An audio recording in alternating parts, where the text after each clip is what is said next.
go, good as new. Selamat datang di Watch Mojo. Kami akan menghitung mundur pilihan kami untuk 10 hal di SpongeBob yang tidak masuk akal. Oh my gosh, if my sister finds out... Oh wait, I don't have a sister. It seems like it was just yesterday. I was teaching her how to preach. Hey, he burnt my Krabby Patty. He burnt my fries. Untuk datar ini, kita akan melihat kesalahan kontinuitas dan penyimpangan dalam logika sederhana dari kartun Nickelodeon yang sudah berjalan lama ini. Kami mengakui bahwa logika tidak pernah menjadi prioritas utama di acara ini. Dan emang harusnya enggak sih, tapi tetap menyenangkan untuk dianalisis. Menurut kamu mana yang paling lucu? Beritahu kami di komentar. Nomor 10. Makan makanan fast food di bawah air. One Krabby Patty, extra onion. One crying Johnny coming up. SpongeBob menghabiskan hari-harinya dengan memasak dan menyajikan Krabby Patty yang panas di mulut pelanggan. Seperti yang mungkin kamu perhatikan, ada lebih dari beberapa masalah dengan kalimat itu. Tentu saja, pemanggangan tidak mungkin bisa dioperasikan di bawah air. Selain itu, roti pasti basah dan hancur berantakan kalau di bawah air. Namun, Krabby Patty terlihat sangat sempurna. Kecuali saat Squidward yang memasaknya. Hey, he burnt my Krabby Patty. He burnt my fries. He burnt my shake. Ngomong-ngomong, kita nggak yakin gimana cara memasak Krabby Patty, atau kentang goreng, atau bahkan menyajikan minuman shake. Ini nggak hanya berlaku untuk menu Krusty Krab saja. Garam dapat digunakan untuk membuat es krim, tapi garam juga dapat melelehkannya. Jadi kami ragu jualan Goofy Goober akan cocok dengan air asin di sekitarnya. Why do I always get the nuts? Nomor 9, ada 2 Neptune. Behold! Whoopsie. Di musim pertama, SpongeBob secara tidak sengaja memanggil Neptunus setelah menarik spatula emas dari minyak yang legendaris. Untuk melihat apakah SpongeBob benar-benar layak menjadi koki, Neptunus menantangnya untuk menjadi juru masak pamungkas di Atlantis. Neptunus ini muncul di beberapa episode lainnya. Namun dalam film di tahun 2004, Neptunus muncul dengan kulit hijau yang lebih terang, hidung yang lebih panjang, dan kepala yang botak. Dia juga terdengar kurang seperti J. Peterman dan lebih seperti George Blood Senior. Apakah ini Raja Neptune yang sama atau memang ada 2 Raja Neptune? Bahkan mungkin ada 3 Neptune jika kita menghitung segmen live actionnya. Who dares to interrupt Neptune? Sorry about that, Neppy. That's Neptune. He's king of the sea. Selain itu, sepertinya ada lebih dari 1 Atlantis. Karena ada episode di mana geng SpongeBob melakukan perjalanan ke Atlantis yang sepertinya bukan dirajai oleh Neptune, malah oleh Lord Royal Highness. Allow me to introduce myself. I am the Lord Royal Highness, but my friends call me LRH. Nomor 8, ketakutan Plankton terhadap Pearl. Mother always said I'd end up in a whale's belly. Or prison.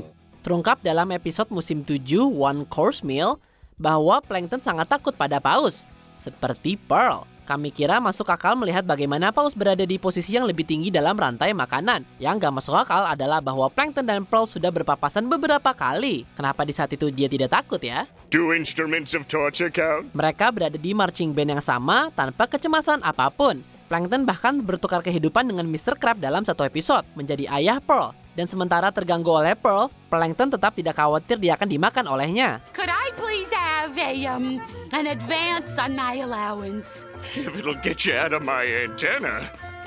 Go crazy. Bahkan setelah ketakutan Plankton terhadap paus, detail ini cukup banyak dilupakan di episode-episode berikutnya. Plankton terus berinteraksi dengan Pearl, seolah-olah episode One Course Meal tidak pernah terjadi. Mengingat episode itu tidak terlalu bagus, mungkin itu yang terbaik. Just being near a whale's mouth gives me the creeps.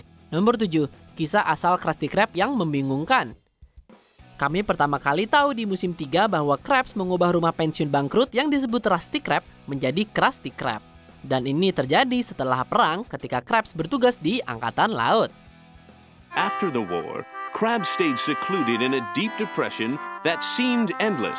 But then his luck changed when he acquired a bankrupt retirement home. And with a few minor alterations, the Krusty Krab was born. Tapi ada episode di mana Krabs bilang bahwa ia pernah menjadi bajak laut. Krusty Krabs awalnya adalah nama kapalnya yang dia jual. Jadi Krabs adalah mantan angkatan laut dan mantan bajak laut. Mungkin dia multitalenta kali ya. I can't let you go, lass. I'd be in violation of the naval code. Enjoy your last meal.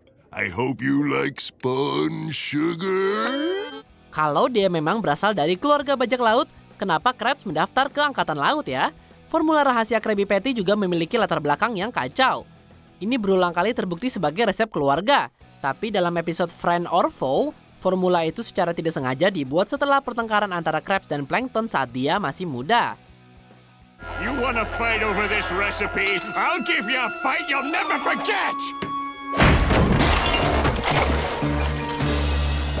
Well, that's ruined. But no use letting this go to waste. These kids will eat anything. Nomor 6, Saudara Patrick. Ketika Patrick mengira dia tertular di Ugly di musim 2, dia takut apa yang akan dikatakan saudara perempuannya. I always thought, if I was as ugly as that guy, I don't know what I would do. Patrick. What's my mom gonna say? Patrick. Oh my gosh, if my sister finds out. Oh wait, I don't have a sister. If the bank. Oh, I mean, it's one thing if you have bad shoes. Patrick tiba-tiba ingat bahwa dia tidak punya saudara perempuan. Masalahnya adalah Patrick memang memiliki saudara perempuan bernama Sam yang kita temui di musim ke-7. Meskipun dia tersesat di laut ketika mereka masih muda, kami ragu ada orang yang bisa melupakan seseorang yang aneh seperti Sam. Apalagi saudara laki-lakinya sendiri.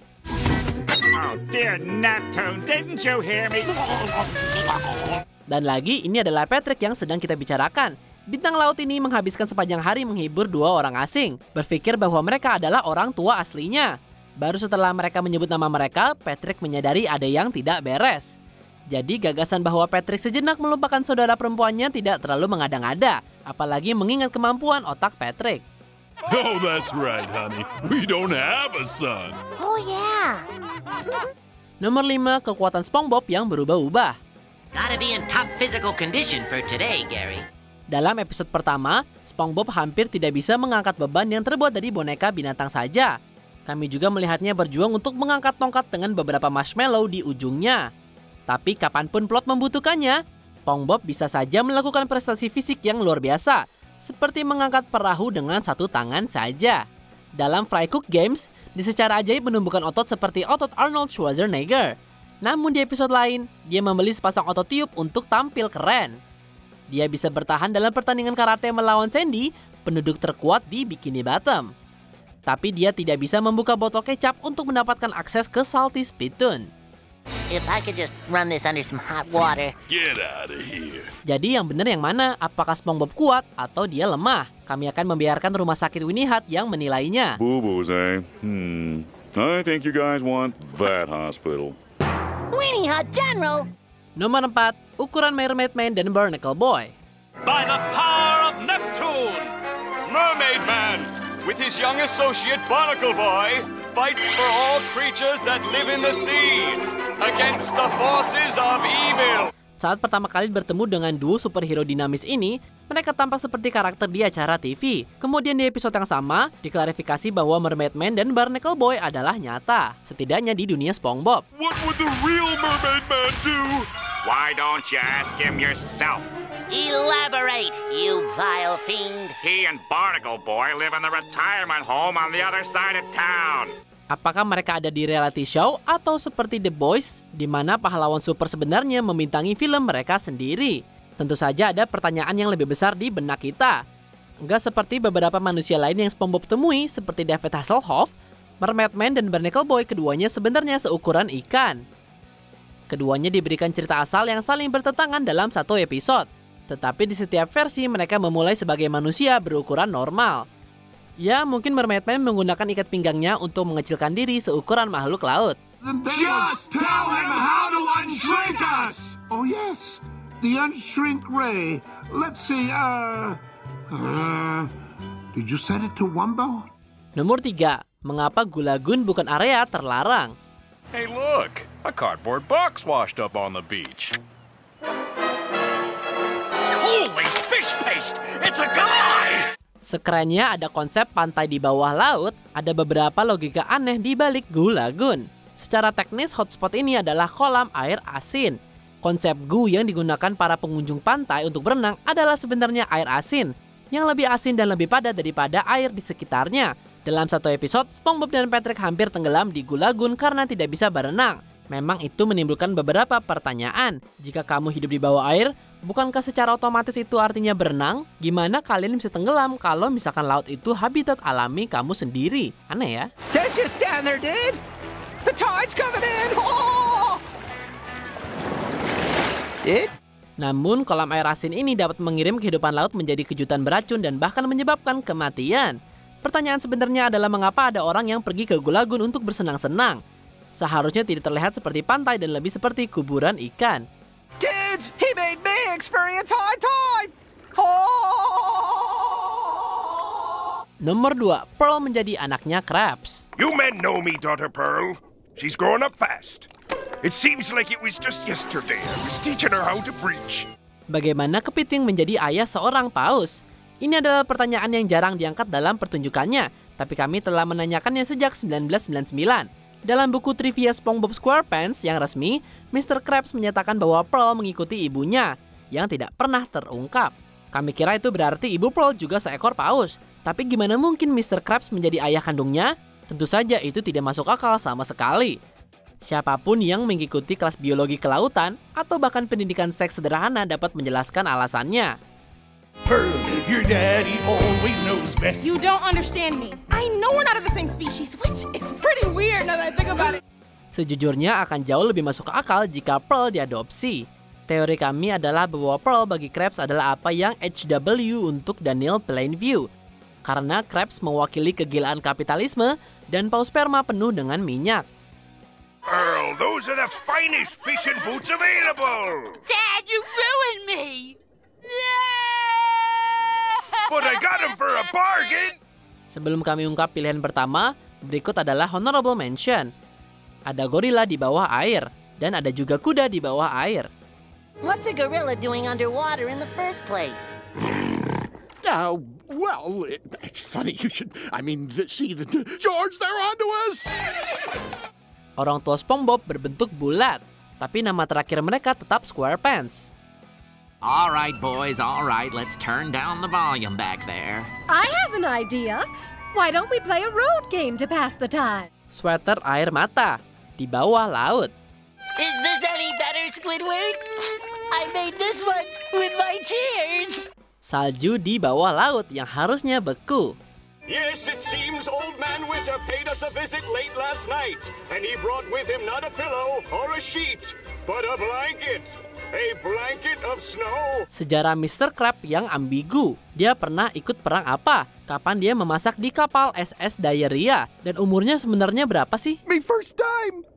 Oh, Dimey, I'll never lose you again. This is a dime? I've been in business a long time, boy. Sebelum kita lanjutkan, pastikan untuk berlangganan ke saluran kami dan tekan tombol bel untuk dapatkan notifikasi tentang video terbaru kami. Dan kamu bisa dinotifikasi di semua video kami. Jika kamu menggunakan handphone, pastikan ke pengaturan dan aktifkan notifikasi. Nomor 1, api bawah air. Bikini Bottom adalah kota bawah laut yang menggunakan listrik. Yang artinya mungkin akan terlihat lebih seperti adegan ini di The Simpsons movie. I think I have a nibble. Yang lebih nggak masuk akal adalah bagaimana api ada di dunia bawah laut ini. Sepanjang seriesnya, kami telah melihat berbagai api unggun dan bangunan dibakar. Bikini Bottom memiliki pemadam kebakaran dan alat pemadam kebakarannya sendiri. Bahkan penggemar SpongeBob termuda tahu bagaimanapun kalau kamu tidak dapat menyalakan api di dasar laut. Ini sangat tidak masuk akal sehingga para penulis mengolok-oloknya. Dalam satu episode, SpongeBob dan Patrick tetap hangat di dekat api. Namun itu secara otomatis padam ketika Patrick menjelaskan teorinya kalau api tidak bisa nyala di laut. But at least it's warm around the fire. Hey, if we're underwater, how can there be a...